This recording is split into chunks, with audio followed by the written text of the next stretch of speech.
Est-ce qu'il y a des contre-indications à l'hypnose? Se poser la question est sain et démontre le souci de choisir un accompagnement qui nous convient. Il existe en effet des contre-indications à l'hypnose. L'hypnose est déconseillée pour toutes les pathologies psychiatriques.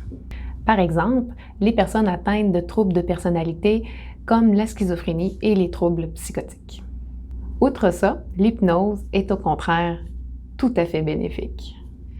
Évidemment, certaines personnes y sont réticentes et c'est normal. Ne pas connaître quelque chose nous fait souvent en douter.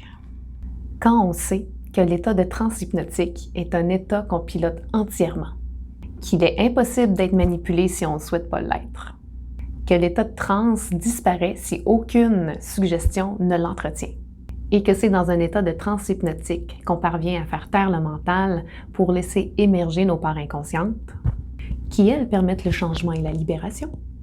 On réalise que l'état de transe hypnotique est un état à explorer de plus en plus et à maîtriser de mieux en mieux par soi-même. Et c'est exactement ce que votre accompagnant ou accompagnante en hypnose souhaite, que vous maîtrisiez de plus en plus cet état pour vous responsabiliser à votre bien-être.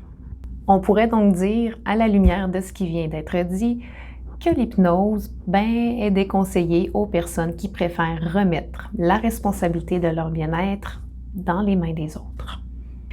Et c'est un peu étrange à bien y penser, car personne autre que toi ne sait ce qui est mieux pour toi que toi. Ce qui veut aussi dire que le meilleur ou la meilleure thérapeute, c'est toi. Si tu as envie de vivre un accompagnement en hypnose avec moi, je t'invite à me trouver sur mon site internet au www.larenarde.ca. Tu auras toutes les informations là, nécessaires pour la prise de rendez-vous. Puis sinon, écoute, pourquoi pas connecter ensemble? Alors, je t'invite à me suivre sur ma page Facebook, mon compte Instagram et même ma chaîne YouTube. Tu vas trouver là plein de contenus intéressants, dont des auto-hypnoses et des lectures de textes méditatifs hypnotiques et des histoires méditatives hypnotiques. Alors, je te dis à très bientôt, à une prochaine capsule. Au revoir!